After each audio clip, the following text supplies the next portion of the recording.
주의 사랑을 함께 찬양하며 나가겠습니다. 주의 사랑을 찬양하겠습니다.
예배를 대표해서 우리 홍찬만 우리 가족장 기도 인도해 주시겠습니다.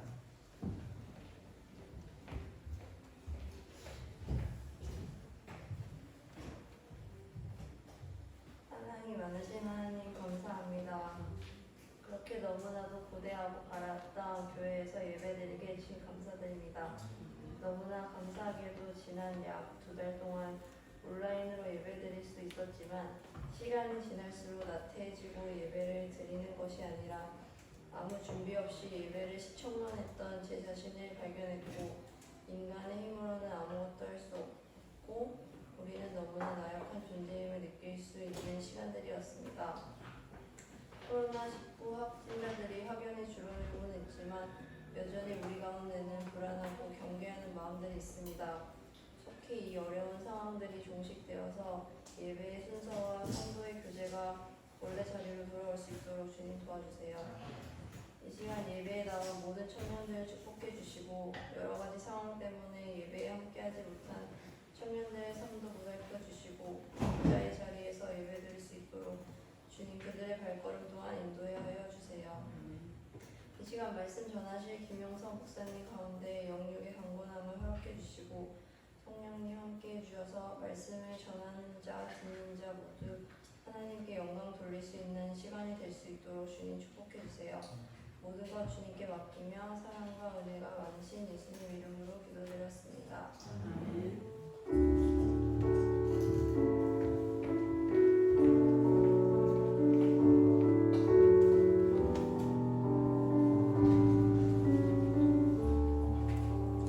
고맙다에 찬양하며 우리 예물을 주님께 봉헌하겠습니다. 온 마음 다해 사랑합니다. 온 마음 다해 사랑합니다. 온 마음 다해 주 알기 원하네. 내 모든 삶 당신 것이니 주만 섬기리. 온 마음 다해 기도하겠습니다. 하나님 아버지 감사합니다. 5월의 첫 주를 우리에게 허락하여 주시고 이렇게 함께 모여서 주님을 예배할 수 있도록 인도하시니 감사합니다. 하나님 예배자로 나올 때 주님께 귀한 예물을 올려드리는 손길을 주님께서 기억하여 주시고 이 예물이 하나님의 나라와 그의 의를 위하여 복되게 사용되게 하여 주시옵소서. 하나님 우리의 삶 가운데 물질로 어려움 당하지 않도록 우리 주님께서 인도하여 주시옵시고 나누고 베풀어도 하나님 넘치는 하나님의 크신 인도하심이 우리 삶 가운데 가득하게 하여 주시옵소서. 우리 주님께 우리의 모든 삶을 맡겨드리오며 우리를 구원하신 예수님의 이름으로 기도드리옵나이다. 아멘. 광고 하겠습니다. 광고 내용이 우리 주보에 잘 나와 있죠.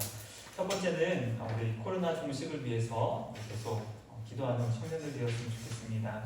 첫 번째, 우리 주님의 불쌍히 여겨주신 긍휼과 자비를 위해서 더 이상 두 번째는 이 코로나 바이러스로 인하여서 고통당하는 우리의 이웃들이 없도록 세 번째는 다시 우리 일상이 회복되어서 주님의 선한 사역이 잘 감당될 수 있도록 함께 기도했으면 좋겠습니다. 그리고 이제 두 번째 광고는 가정의 달이죠. 가정의 달을 우리가 맞이했습니다. 특별히 5월 가정의 달에는 고마운 분들, 소중한 분들에게 정성을 다하여 우리의 감사를 전하는 청년들이 되었으면 좋겠습니다. 특별히 부모님 섭섭하게 해드리지 않도록 또 귀한 우리의 은사 선생님들 있다면 그분들께 감사의 마음을 꼭 전하는 그런 청년들 되었으면 좋겠습니다. 세 번째 광고는 큐티책을 지난주에 받지 못한 청년들 큐티책 꼭 받기를 바랍니다. 그래서 5월과 6월에도 큐티로 승리하고 또 말씀과 기도로 승리하는 청년들 되었으면 좋겠습니다. 특별히 5, 6월 달에는 우리 청년부 전체를 단체 카톡방으로 반강제적으로 초대를 해서 나도 모르는 사이에 벌써 이제 그 방에 들어가 있는 청년들이 있을 텐데 그 청년들 거기에서 큐티 나눔을 꼭 한번 보시고 또 큐티를 함께 정말 큐티를 통하여 주신 말씀을 묵상하는 청년들이 됐으면 좋겠습니다. 당분간 우리 청년부 예배가 9시 예배로 진행이 됩니다. 이런 이 일들이 완전히 이제 격리가 되어서 오후 예배가 다시 회복될 수 있도록 함께 기도했으면 좋겠고, 또 우리 청년들 가운데 9시 예배에 나오지 못하는 일들 없도록 특별히 우리 리더들 좀 잘 챙겨주시고, 오늘 예배 나오지 못한 우리 그 가족들이 있다면 왜 못 나왔는지, 그리고 또 예배 자리에 나올 수 있기 위해서는 또 우리가 어떤 또 준비를 해야 되는지 여러 가지 살펴볼 수 있는 우리 리더들 되었으면 좋겠습니다. 자, 오늘 말씀은 시편 1편 1절부터 6절까지 말씀 우리 한 절씩 읽어가겠습니다.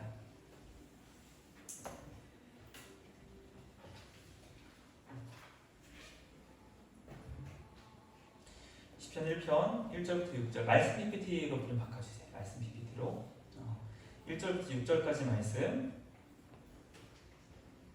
보도록 하겠습니다.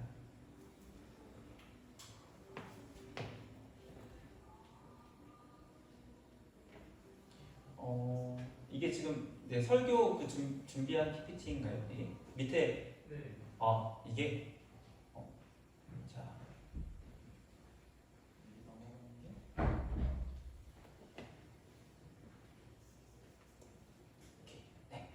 우리 한 절씩 읽어보겠습니다. 복 있는 사람은 악인들의 꾀를 따르지 아니하며 죄인들의 길에 서지 아니하며 오만한 자들의 자리에 앉지 아니하고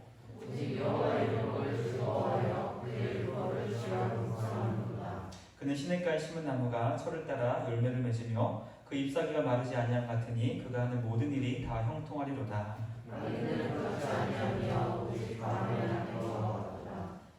그러므로 악인들은 심판을 견디지 못하며 죄인들이 의인들의 모임에 들지 못하리로다.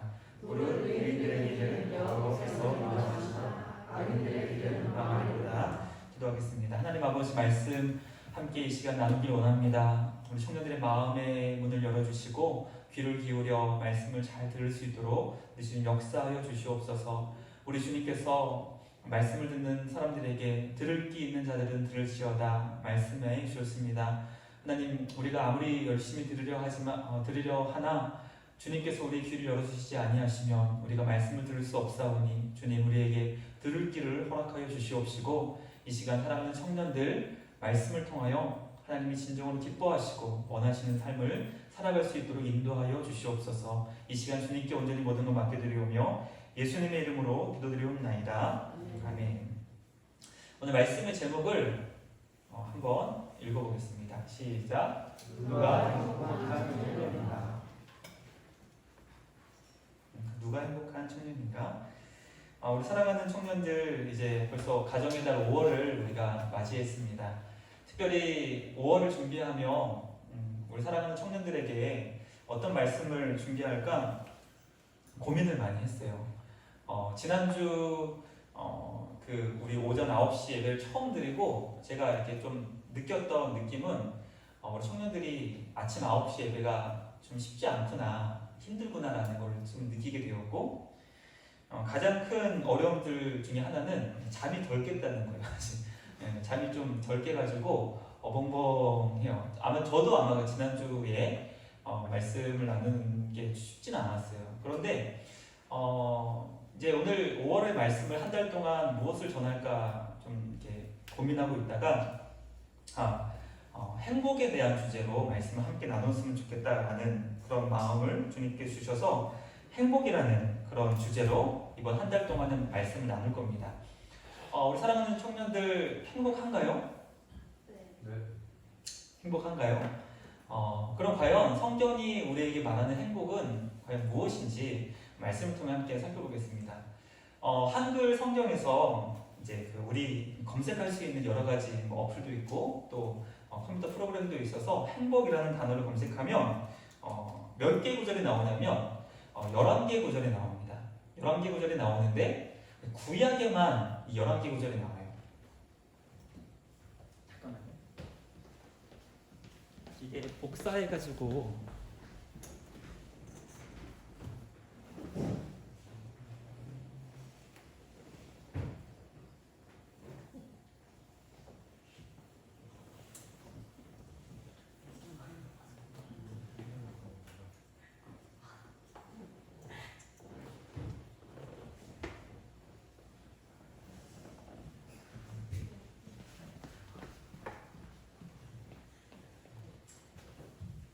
신약에는 행복이라는 단어가 안 나오고 구약에만 열왕기구절이 나와요. 자, 그러면 이제 잠 깨는 퀴즈 한번 넘어가겠습니다. 잠 깨는 퀴즈. 행복이라는 단어가 가장 많이 나오는 책이 뭘까요? 힌트는 뭐죠? 구약에만 있다는 거죠. 행복이라는 단어가. 차라리 손 들었어? 시편. 오늘 그 말씀이 시편이기 때문에 시편. 네. 저는 그렇게 단순한 사람이 아니에요. 제일 많이 나오는 책이 뭘까요? 욥기? 지금 찾아봤어? 찾아봤어. 네, 욥기가 제일 많이 나와요. 5번 나오고 그 다음에는 전도서예요. 전도서 3번 나와요. 그런데 참 재밌는 게 있어요. 뭐냐면 욥기 하면 떠오르는 게 뭐죠? 욥의 고난, 욥의 고통이 떠오르죠. 욥이 얼마나 육체적으로 고통을 많이 당하고 자녀들이 죽고 재산을 다 잃어버리고 아내도 저주하고. 그래서 욥기 하면 고통, 전도서 하면은 가장 떠오르는 단어가 뭐죠? 그렇죠. 헛되니 모든 것이 헛되도다.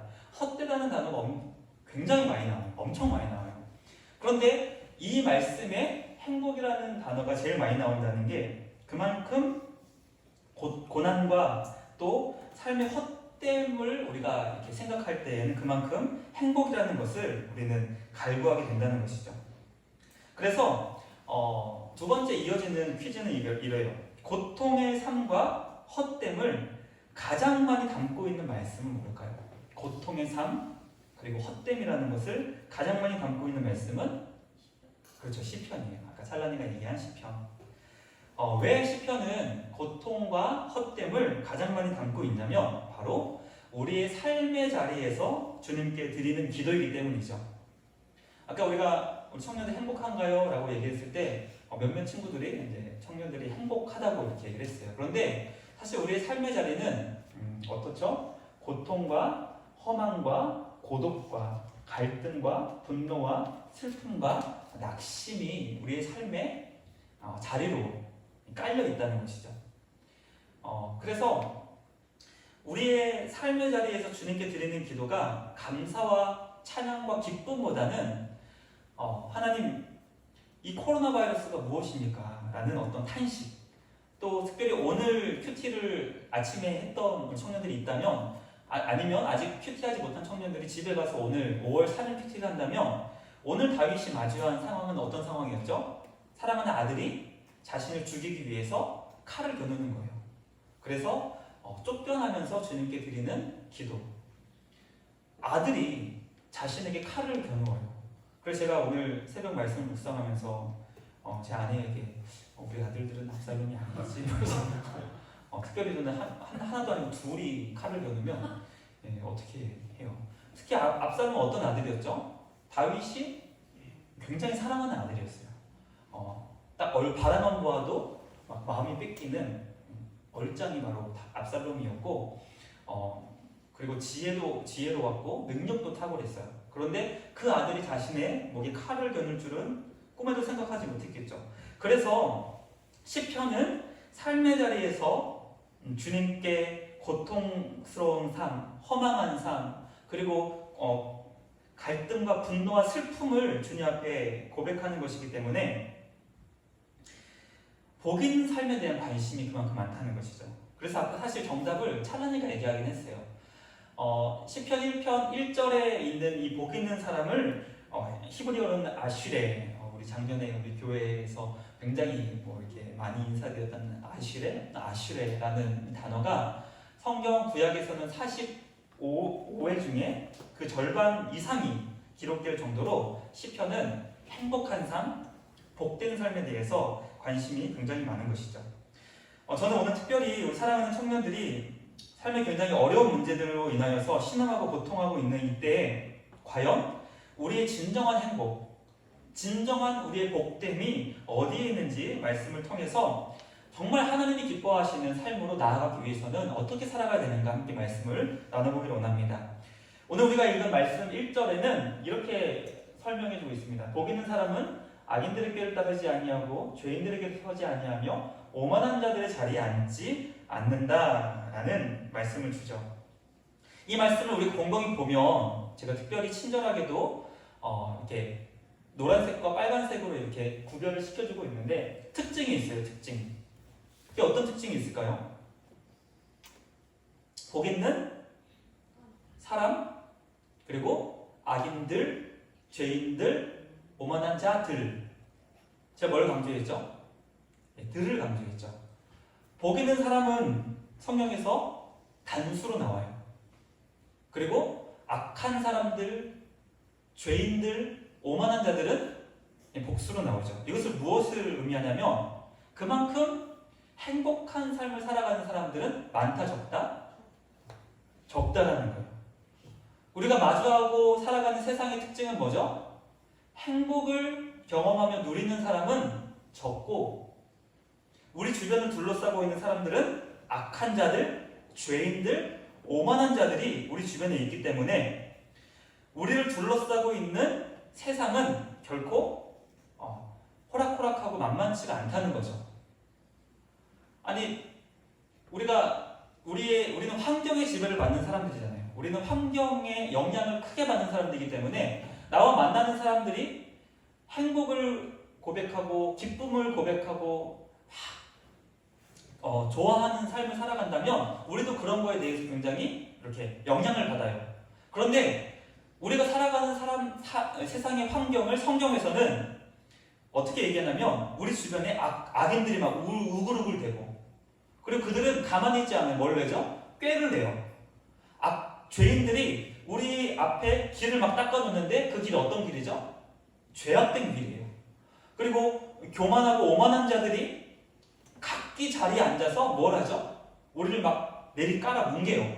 그러면은 자존심을 상하게 되죠. 이런 삶의 환경에서 우리가 어떻게 행복해질 수 있는가? 그것을 1절에서는 분명하게 이렇게 얘기해 주죠. 읽어보겠습니다. 시작. 첫째, 행복한 사람들은 시작. 악인들의 꾀를 따르지 않는 것이다. 성경은 굉장히 단순하게 우리에게 이렇게 얘기합니다. 행복하고 싶으십니까?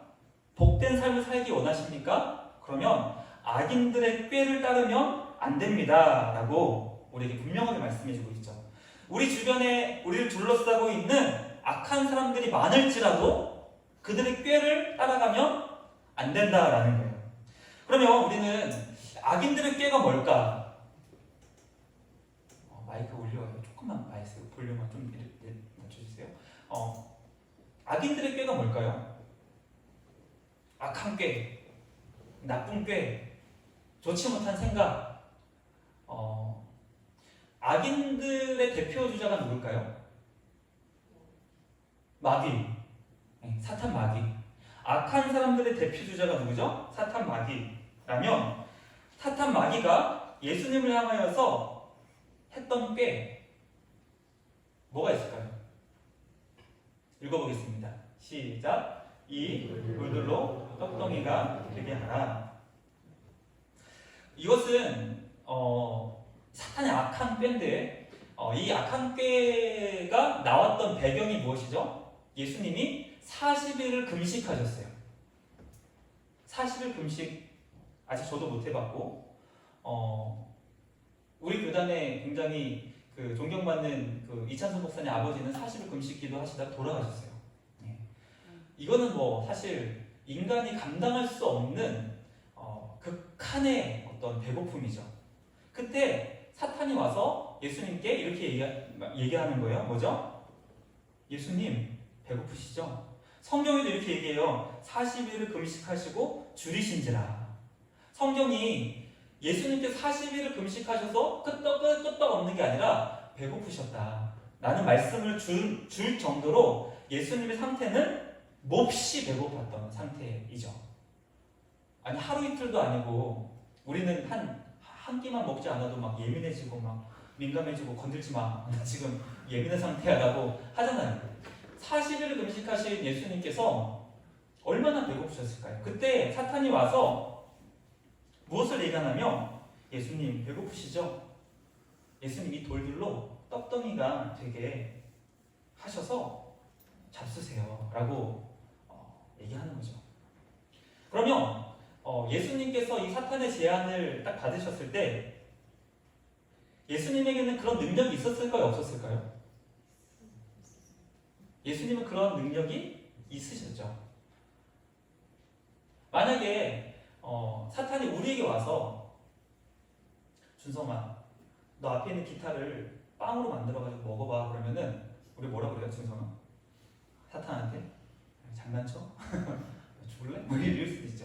이건 말이 안 되니까. 근데 예수님에게는 이러한 능력이 있으셨다는 거예요. 그러니까 사탄은 지금 예수님에게 아주 친절하게 배고프시죠? 예수님 앞에 얼마나 돌들이 많아요. 이걸로 떡을 만들어서 드실 수 있잖아요. 예수님 드세요. 예수님 배고파하는 것을 제가 못 보겠어요. 누가 그러는 거예요? 사탄이. 얼마나 친절한 사탄십니까? 얼마나 자상해요. 얼마나 자비로워요. 그러나 예수님은 이것을 무엇이라고 얘기하냐면 사탄의 악한 꾀라고 얘기하시는 거예요. 왜냐하면 사탄이 이것이 왜 악한 꾀일까요?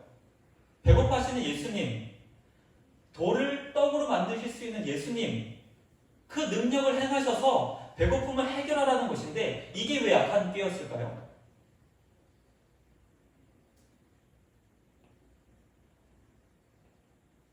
너 능력 있잖아. 너 능력 있으니까 너의 능력으로 너의 배고픔을 해결해. 라는 것이 왜 악한 꾀일까요? 굉장히 중요한 거예요. 이것은 첫 번째, 나의 배고픔을 해결하기 위해서 하나님의 창조의 질서를 파괴하라는 거예요. 하나님께서는 하나님의 거룩하신 뜻으로 돌로 만드시고 우리를 우리로 만드시고 세상의 모든 만물을 그렇게 만드셨어요. 그런데 사탄은 오늘 예수님께 배고픔의 문제를 해결하기 위해 뭘 하라는 거죠? 하나님의 질서를 파괴하라는 것이죠. 그리고 두 번째는 먹고 사는 문제를 위해서는 수단과 방법을 가리지 말아라 라고 그렇게 제안하는 겁니다. 그러면 우리는 이것을 볼 때 우리는 항상 이 먹고 사는 문제가 우리에게는 가장 큰 문제예요. 제가 뭐 특정 이름은 거론하지 않겠지만 오늘 아침에 제가 처음 만났던 한 분이 이렇게 뭘 이렇게 굉장히 맛있게 뭘 먹고 와요. 그래서 뭘 이렇게 맛있게 드세요? 이렇게 제가 물어봤더니 이거 다 뭐 먹고 살기 때문에 하는 건데 뭐 그러면서 이제 그렇게 얘기를 하는 거. 먹고 사는 문제가 사실 그 간단한 문제가 아니죠. 우리는 이 먹고 사는 문제가 굉장히 중요한 문제입니다. 그런데 오늘 사탄은 이 먹고 사는 문제를 우리에게 얘기하면서 뭘 하라는 거죠? 너의 먹고 사는 문제가 중요하기 때문에 수단과 방법을 가리지 말아라. 하나님의 창조의 질서를 파괴하는 한이 있더라도 너의 먹고 사는 문제가 그만큼 중요하잖아 라고 하면서 우리의 모든 생각과 우리의 삶을 무엇으로 가두는 거예요? 먹고 사는 문제로 가두는 거예요. 우리 청년들 왜 공부하죠? 우리 청년들 왜 직장에 다니죠? 우리 청년들 사는 목적과 목표가 뭐예요? 먹고 살기 위해서라고 한다면 오늘 사탄은 바로 이 세상의 가치관을 우리에게 심어서 우리가 살아가는 삶의 목적과 방향을 먹고 사는 문제에 가두어 버리는 거예요. 그때 예수님께서 무엇을 말씀하시죠? 그러므로 내가 너에게 이르노니 노란색 다 같이 읽어보겠습니다. 시작. 목숨을 위하여 무엇을 먹을까? 무엇을 마실까? 몸을 위하여 무엇을 입을까? 염려하지 말라. 왜죠? 목숨이 음식보다 중하고 몸이 의복보다 중요하다라는 거죠. 우리가 먹고 사는 문제는 음식과 무엇을 입을까? 어디에 살까라는 문제이지만 더 중요한 게 뭐라는 거예요? 우리 목숨, 우리의 생명이 더 중요하다는 거예요. 공중의 새를 보아라. 심지도 않고 거두지도 않고 창고에 모아들이지도 아니하되 너희 하나님 아버지께서는 이것들을 다 기르시나니 노란색 다시 한번 다 같이 읽어보겠습니다. 시작. 너희는 이것들보다 귀하지 아니하냐? 새도 먹이고 들의 풀들도 먹이시는 하나님께서 다 먹이시고 입혀주시는데 너희는 이것들보다 귀하다라는 거죠. 그러면 우리의 삶의 목적을 어디에 두어야 되느냐? 그런즉 읽어보겠습니다. 시작. 너희는 먼저 그의 나라와 그의 의를 구하라. 그리하면 이 모든 것을 너희에게 더하신다는 것이죠.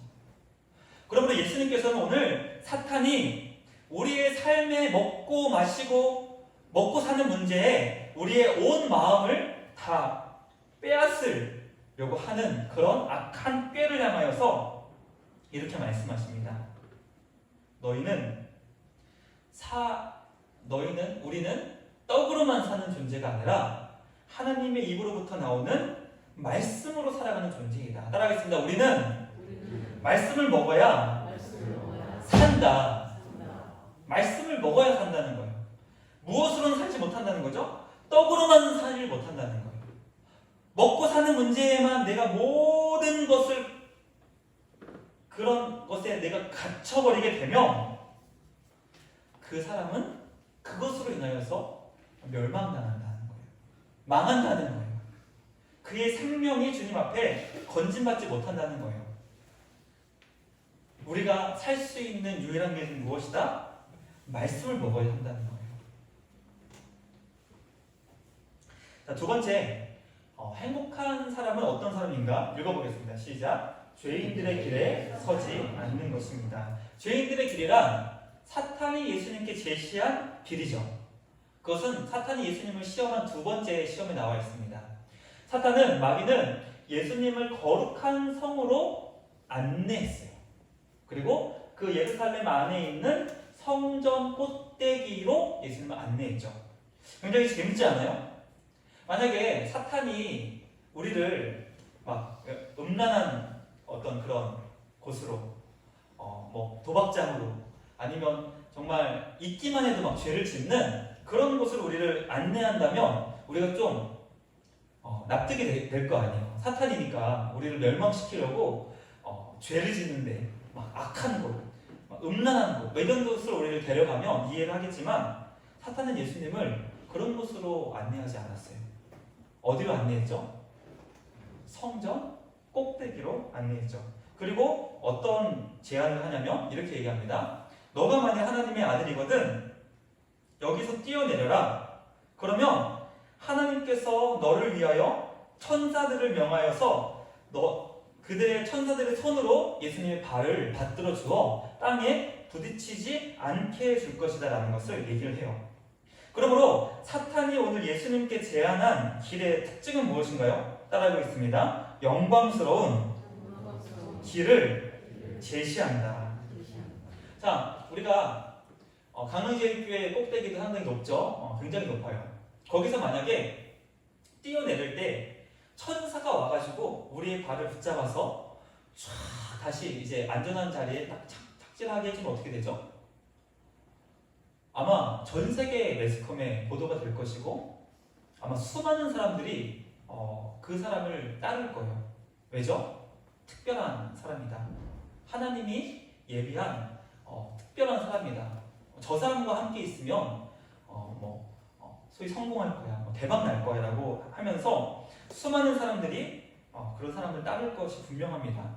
오늘 예루살렘 성전은 어떤 곳이냐면 하루에도 수천 명이 그곳에서 제사를 드리기 위해서 줄을 서고 있고 또 수많은 사람들이 그 성전을 에워싸서 기도하는 거예요.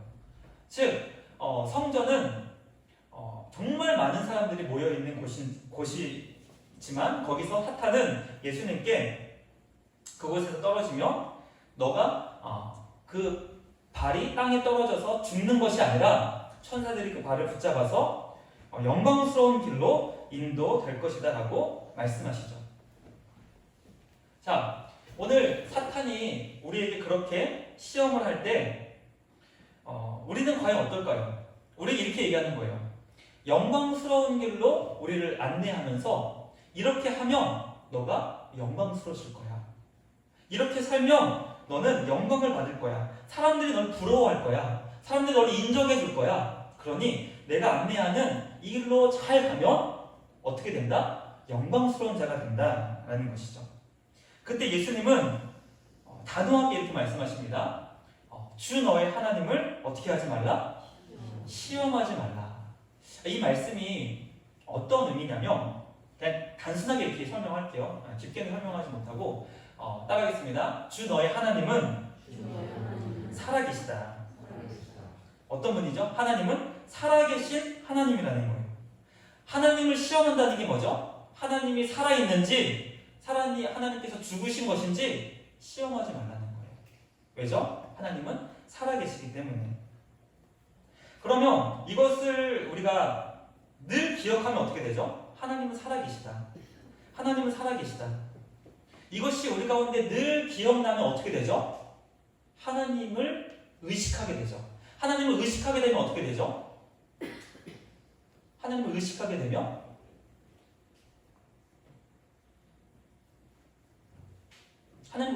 어떻게 돼요? 하나님이 이것을 원하실까? 하나님이 이것을 원하시지 아니하실까? 하나님이 이걸 기뻐하실까? 하나님이 이것을 기뻐하지 않으실까? 하나님이 의식되면 우리의 삶을 우리의 마음대로 살 수 없게 돼요. 오늘 사탄은 우리 삶 앞에 놓여있는 수천 가지의 길 앞에서 이렇게 얘기해요. 너의 목표는 무엇이니? 너가 선택하는 것은 무엇이니? 너의 삶의 가치 있게 생각하는 것은 무엇이니? 너의 삶의 목표는 무엇이니? 그것을 자꾸 우리 마음을 부추겨요. 그럴 때 우리는 어떤 길로 가게 되냐면 내 삶이 영광스러운 길로 가게 돼요. 내가 선택하는 것이 나의 영광인지 영광이 아닌 것인지, 이것을 가치 있게 여기는 것이 내 삶이 영광스러운 것인지 영광스럽지 않게 되는 것인지, 나의 삶의 목적과 목표를 무엇으로 갖게 되냐면 영광으로 갖게 돼요. 그런데 오늘 사탄이 예수님을 어디에 데리고 갔죠? 성전 꼭대기에 데리고 가서 거기에서 뛰어내려 봐라. 그러면 천사들이 너를 붙잡아 영광스럽게 해줄 것이다 라고 얘기하는 것이 굉장히 큰 의미가 있어요. 이게 무엇이죠? 성전 꼭대기에서 뛰어내려서 천사들이 그 발을 붙잡아줘요. 그럼 어떻게 되는 거예요? 제가 계속 얘기하잖아요. 영광스럽게 되는 거죠. 영광스럽게. 그러면 이제 사람들은 누구를 주목하게 되냐면 그 사람을 주목하게 되는 거예요. 이것은 어떤 의미냐면 우리가 주님의 일을 하면서도 누구의 영광을 챙길 수 있다는 거예요? 나의 영광을 챙길 수 있다는 거예요. 철로역정의 그 내용 중에 정말 의미 깊은 내용이 무엇이냐면 너가 하나님의 일을 하면서도 너의 영광을 추구할 수 있는 존재라는 거예요. 내가 이 자리에서 설교를 하면서도 내가 설교 잘한다는 거, 물론 못해요. 내가 설교 잘한다는 거, 그리고 수많은 사람들 전도해가지고 막 이 자리를 막 꽉꽉 메꾸는 것을 우리는 뭘로 포장하죠? 하나님의 영광으로 포장할 수 있다는 거예요. 그러면서 누구의 이름을 드러내죠? 내 이름, 내 영광, 나의 존재. 그래서 예수님 우리에게 이렇게 말씀하세요. 너의 빛이 사람 앞에 비치게 하여 그들로 너의 착한 행실을 보았을 때 어떻게 해라? 하늘에 계신 너희 아버지께 영광을 돌리게 하라. 우리의 착한 행실이 드러나게 되면 어떻게 되죠? 우리가 영광을 받게 된다는 거예요. 그러면 우리는 사탄이 우리에게 유혹하는 굉장히 큰 그 유혹은 무엇이죠? 우리가 영광받는 길로 우리를 인도한다는 거예요. 그러면 우리는 무엇에 민감해져야 되냐면 내가 지금 영광받는 길로 나아가는 것인가, 아니면 하나님이 영광받으시는 길로 내 삶을 인도하는 것인가 라는 것을 우리 안에서 진지하게 고민해 볼 수 있어야 합니다. 마지막 세 번째는 행복한 사람은 어떤 자들이냐면 오만한 자들의 자리에 앉지 않는 거예요. 사탄은 오늘 예수님께 이런 자리를 제안합니다. 한번 읽어보겠습니다. 시작. 마귀가 또 그를 데리고 지극히 높은 산으로 가서 천하 만국과 그 영광을 보여 이르되 만일 내게 엎드려 경배하면 이 모든 것을 내게 주리라. 사탄은 오늘 예수님께 이런 것을 제안합니다. 만약에 나에게 그냥 절 한 번만 하면 내가 이 세상에 있는 모든 것을 다 주겠다. 인간의 강렬한 열망은 무엇이냐면 높아지려고 하는 욕망이 있습니다. 두 번째, 힘을 가지려는 욕망이 있어요. 세 번째, 타인을 지배하려는 욕망이 있어요. 이 모든 것을 우리는 높아지는 것으로 우리는 생각해 볼 수 있죠. 제가 군대에 있을 때 군 간부들이 교회 제일 많이 나오는 때가 언제인지 아나요? 성탄절, 부활절, 군 간부들이 군인교회, 제가 군인교회에 있었기 때문에 군인교회에 제일 많이 나오는 때가 언제냐면 승진을 앞두고 있을 때. 승진을 앞두고 있을 때 간부들이 제일 많이 나와요. 그리고 그 결과가 나오면 되든지 되지 않든지 그 다음 주부터는 나오지 않아요. 굉장히 놀라웠던. 저는 정말 그랬어요. 설마 제가 알기로는 사람이 진급을 했거든요. 그러면 이제는 하나님의 은혜를 기억하면 나오겠지. 정말 그 다음 주부터 안 나오더라고요. 그래서 이게 뭔가 정말 참 재밌는 그런 것들을 경험했는데, 우리 안에 있는 강렬한 욕망은 높아지려고 하는 욕망이 있어요. 힘을 가지려고 하는 욕망이 있어요. 타인을 지배하려는 욕망이 있어요. 그래서 누가 내 말을 듣지 않으면 정말 나보다 힘을 더 갖고 있는 사람에게는 어쩔 수 없지만 나보다 힘이 약한 사람들에게는 어떻게 하죠? 처절하게 응징을 하죠. 너 내 말 안 들었어? 너 내가 이렇게 시켰는데 안 했어? 그러면 알았어. 한번 두고 봐. 하는 거죠. 저만 그런가요? 좀 표정들이 다 저만 그런 것처럼 이렇게 그렇지 않나요? 우리 안에는 그러한 욕망이 굉장히 강한 욕망이 있죠. 예수님은 어떤 자리로 이 땅에 오셨나요? 하나님의 백성을 구원하시기 위해서 십자가의 자리로 이 땅에 오셨어요. 만약에 사탄이 예수님께 제시하는 자리를 예수님은 받으신다면 어떻게 되죠? 십자가에 죽으시지 않아도 돼요. 고난을 당하시지 않아도 돼요. 한 방이면 모든 걸 다 해결할 수 있어요. 사탄에게 절을 하며 이 세상에 있는 모든 것들을 다 당신에게 주겠다. 세상 사람들은 영혼을 팔아가면서도 승진하기 위해서, 높아지기 위해서 치열하게 살아가지만 예수님은 이 땅에 십자가로, 그리고 죽음으로, 그리고 겸손으로 구원을 위해서 이 땅에 오셨다는 것이죠. 그러므로 예수님이 진정으로 우리에게 보여주신 행복한 사람의 자리는 바로 십자가의 자리라는 것을 우리는 깨닫게 됩니다. 행복한 사람들의 세 가지 특징은 이렇습니다. 행복한 사람은 악인의 꾀를 따르지 않고, 그리고 죄인의 길에 서지 않고, 오만한 자들의 자리에 앉지 않는 것. 이것은 소극적인 세 가지입니다. 하지 말아야 될 것. 그러면 마지막으로 행복한 사람들의 가장 큰 특징은 무엇인지 말씀 읽어보고 마치겠습니다. 시작. 행복한 사람은 여호와의 율법을 즐거워하여 그의 율법을 주야로 묵상하는 사람입니다. 오늘 이 말씀의 결론은 무엇이냐면, 오늘 하나님께서는 우리에게 말씀을 즐거워하여 말씀을 아침과 저녁으로 읊조리는 것, 묵상하는 삶만이 진정으로 행복한 자가 될 수 있는 유일한 길이다라고 우리에게 말씀해주고 있어요. 그러므로 오늘 이 말씀을 통하여서 누가 행복한 청년입니까? 라고 얘기하면 우리는 악한 자들의 꾀를 따르지 않고 죄인의 길에 서지 아니하고 오만한 자들의 자리에 앉지 않는 것으로 소극적으로 끝나는 것이 아니라 적극적으로 무엇이죠? 하나님의 말씀을 즐거워하고 그의 말씀을 날마다 나의 삶에 새기고 말씀을 먹고 그 말씀을 날마다 나의 입으로 읊조리는 것이 바로 진정으로 행복한 삶을 살 수 있는 유일한 길이라는 거예요. 우리가 이 먹고 사는 문제로 인하여서 우리의 생각이 얼마나 흔들려요.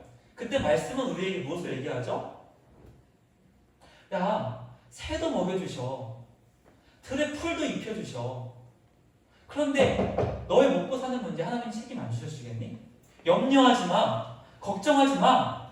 죄인들의 그 악한 꾀에 속지 마. 하나님이 너의 삶을 책임져 주셔. 무엇이 우리의 마음을 그렇게 붙잡고 있는 것이죠? 따라하겠습니다. 주님의 말씀이. 그리고 자꾸 내 마음이 막 높아지려고 해요. 막 높아지고 싶어요. 많은 사람들 막 지배하고 싶어요. 막 억누르고 싶어요.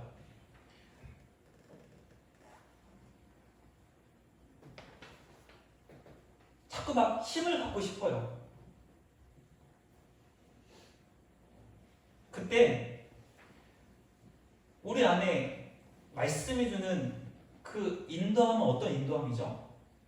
너 왜 그렇게 높아지려고 그래? 너 왜 그렇게 영광스러워지려고 그래? 너는 영광받는 존재가 아니라 너는 하나님께 영광 드려야 되는 존재야 라고 죄인들의 길, 영광 받으려고 하는 길을 중단하고 하나님께 영광 돌리는 길로 가게 된다는 것이죠. 마지막, 자꾸 내가 오만해지려고 그래요. 오만해진다는 건 뭐죠? 성경에서 제가 그 뜻은 설명하지 않았는데, 오만해진다는 것은 다른 사람들을 조롱하는 길로 설명해 주고 있어요. 다른 사람들을 낮게 보고 깔보는 길로 사탄은 우리에게 그렇게 인도하는 것이죠. 같은 맥락이죠. 자꾸 높아지려고 해요.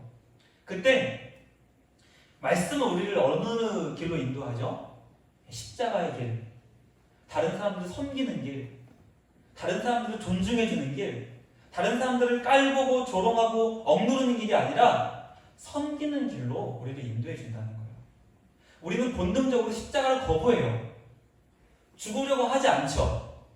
겸손하려고 하기보다는 더 높아지려고 하는 마음이 우리 가운데 있을 때 말씀은 우리를 어느 길로 인도하죠? 십자가의 길로 인도하는 거예요. 예수님을 닮아가기를 원하는 마음을 우리에게 주셔서 말씀이 즐거워지게, 하나님의 뜻에 순종하는 걸 기뻐하게, 십자가를 져도 그것이 나에게 수치와 조롱이 되는 것이 아니라 하나님을 바라보면서 그것을 묵묵히 걸어갈 수 있는 힘을 주시고, 예수님을 닮아가는 삶을 내 삶의 가장 최고의 목적으로 두고 그렇게 살아가게 우리를 인도하신다는 것이죠. 그러므로 야고보서 1장 27절 말씀, 우리 이 말씀을 찾아보고 말씀하시겠습니다. 야고보서 1장 27절 찾아보겠습니다. 신약 성경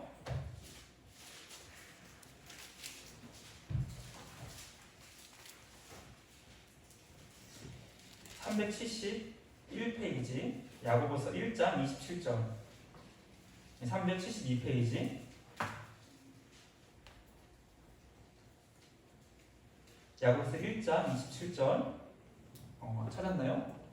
네, 다 같이 한번 읽어보겠습니다. 시작. 하나님 아버지 앞에서 정결하고 더러움이 없는 경건은 곧 고아와 가부를 그 환난 중에 돌보고 자기를 지켜 새 속에 물들지 아니하는 그것이라. 하나님 앞에서 경건한 삶, 더러움이 없는 삶, 정결한 삶은 무엇인가요?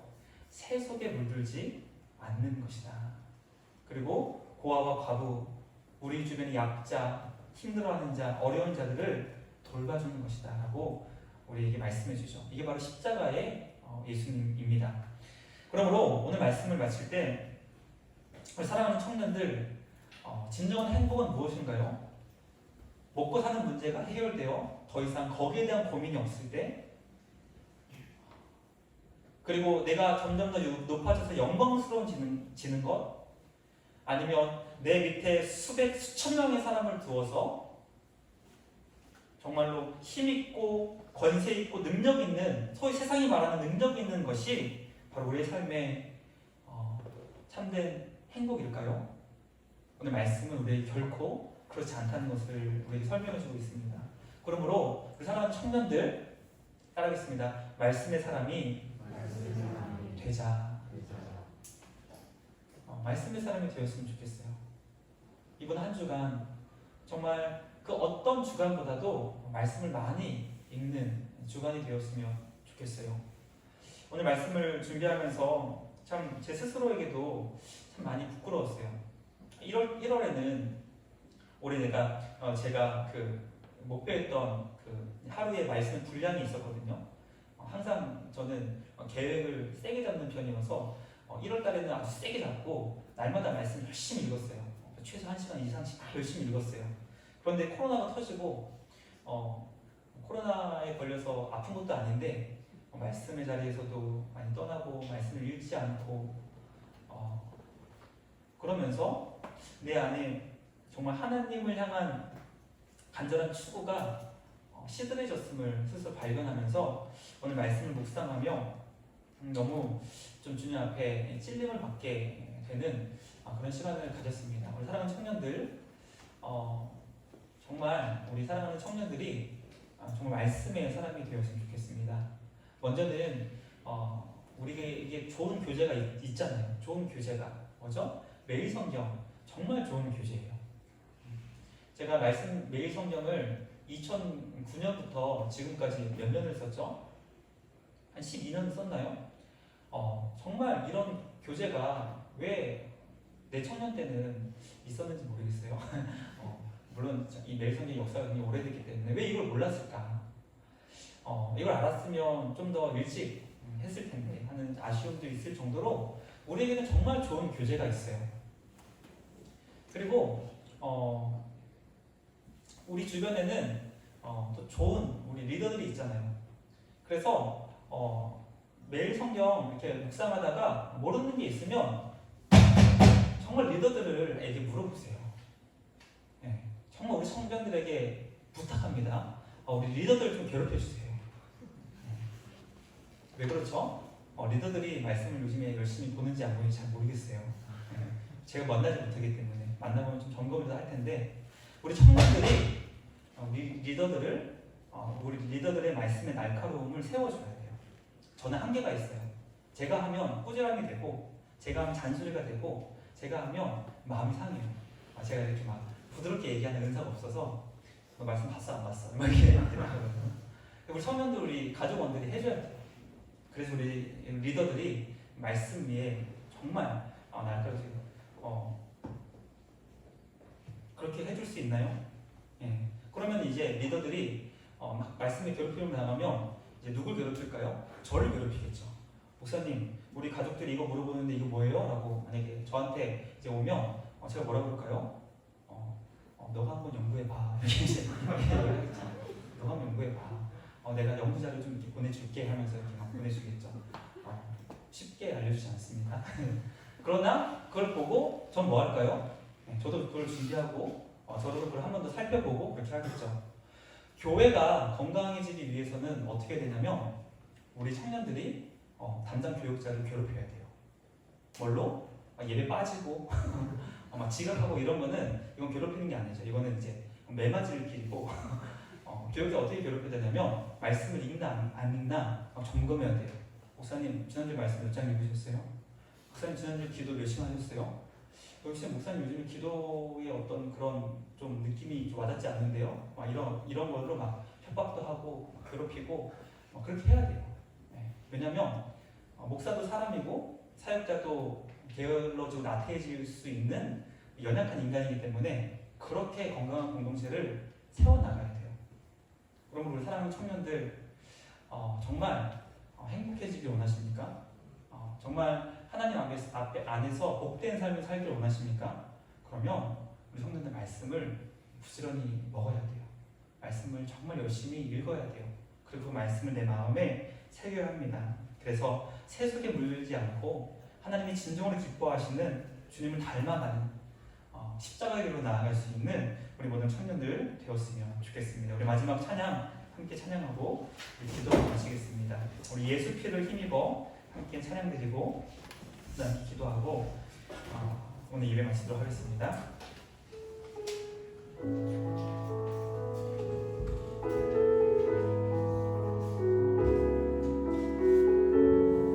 주의 보좌로 나아갈 때 함께 찬양하겠습니다. 주의 보좌로 나아갈 때 주의 보좌로 나아갈 때 어떻게 나아가야 할까? 어떻게 나아가야 할까? 나를 구원할 주의 십자가 나를 구원한 주의 십자가 그것을 믿으며 가네 주의 보좌로 나아갈 때에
하나님의 나라와 그의 영광을 바라보지 못하게 합니다. 사탄은 우리에게 너는 영광스러운 자잖아. 너의 영광을 추구해. 너가 높아져야지. 너가 영향력을 가지고 세상 사람들에게 너의 영향을 끼치는 자가 되어야지 하고 우리를 속입니다. 하나님, 우리는 어떤 영광스러운 자에 가서 세상에 영향을 끼치는 존재가 아니라 하나님을 영원롭게 하는 존재입니다.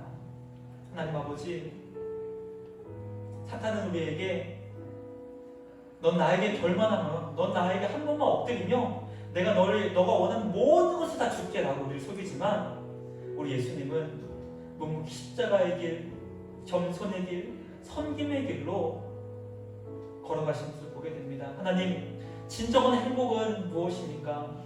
바로 우리 예수님이 가신 길, 우리 예수님이 가시셨던 그 마음, 예수님이 지셨던 그 십자가가 참된 행복의 길임을, 복된 길임을 오늘 말씀을 통하여 깨달았사오니 우리 시간 다 같이 기도하며 나아갈 때 주여 우리에게 말씀의 그 가르침을 우리 마음에 새겨주시옵시고, 말씀이 우리의 삶을 정말 하나님의 나라와 그의 의를 추구하는 길로 나아갈 수 있도록 도와달라고, 하나님 말씀의 사람 되게 하여 주시옵소서.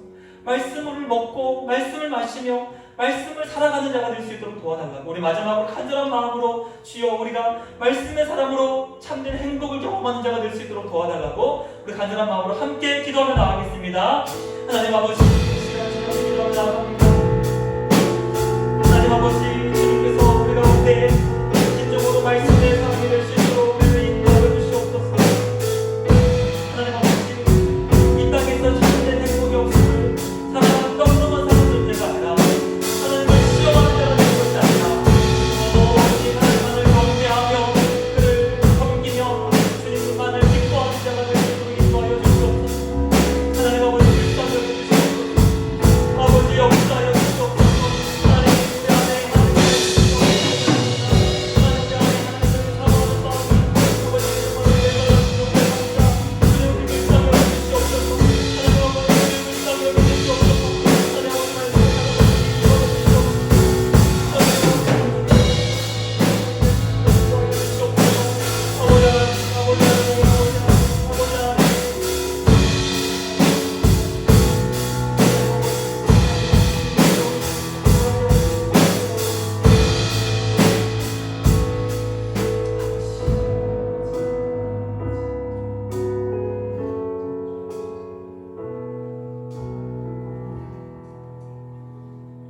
하나님 아버지, 우리 모두는 참된 행복을 원하고 추구하고 또 행복한 삶을 위하여 날마다 고민하는 가운데 있지만, 정작 행복의 참된 비결인 말씀을 먹고 말씀을 마음에 새기며 말씀에 순종하려 하지 않았던 우리를 돌아보게 됩니다. 하나님, 사탄은 우리에게 먹고 사는 문제로 우리의 온 관심을 붙잡아 두려고 하고, 그리고 너가 영광스러운 자리로 가도록 우리가 정말 이 세상 가장 높은 길로 나아가도록 우리의 마음을 빼앗고 생각을 빼앗고 우리의 열정을 악한 길로 인도하는 것을 보게 됩니다. 그러므로 말씀이 우리를 붙잡아 주시지 아니하시며 예수 그리스도의 마음이 우리 가운데 날마다 깊이 새겨지지 않으며 우리는 악한 자들의 꾀, 죄인의 길, 오만의 자리에 쉽게 앉을 수밖에 없는 그런 죄인임을 고백합니다. 하나님 아버지, 우리 사랑하는 청년들 한 명 한 명을 붙잡아 주시옵소서. 말씀의 사람 되게 하여 주시옵소서. 말씀이 우리 청년들의 마음에 날마다 샘솟듯 솟아올라 하나님이 진정으로 원하시는 길로, 생명의 길로, 참된 행복의 길로, 복된 자의 삶으로 나아갈 수 있도록 우리 사랑하는 청년들 한 명 한 명을 붙잡아 주시옵소서. 특별히 부족한 종을 주님께서 붙잡아 주셔서 청년들이 인도하며 나아갈 때 하나님 부족하지 않도록 도와주시고, 특별히 우리 리더들과 또 우리 임원들과 또 우리 부장님과 우리 권사님을 주님께서 붙잡아 주셔서 우리 청년들을 주님의 길로 인도할 때 조금 더 부족함이 없도록 우리 주님 우리 청년부를 인도하여 주시옵소서. 코로나19 가운데 아침 9시에 드리는 예배가 쉽지 않은 상황 가운데 있습니다. 하나님 아버지, 어려운 상황 가운데 나오지 못하는 청년들을 위로하여 주시옵시고, 우리 사랑하는 청년들이 예배 자리에 나올 수 있도록 우리 주님 그 길을 인도하여 주시옵소서. 한 주간의 삶을 주님께 맡겨드리오며 우리를 구원하신 예수님의 이름으로 기도드리옵나이다. 아멘. 우리 모두 자리에 일어나서 우리 날마다 숨쉬는 순간마다 찬양드리고 축도로 모든 일 마치겠습니다.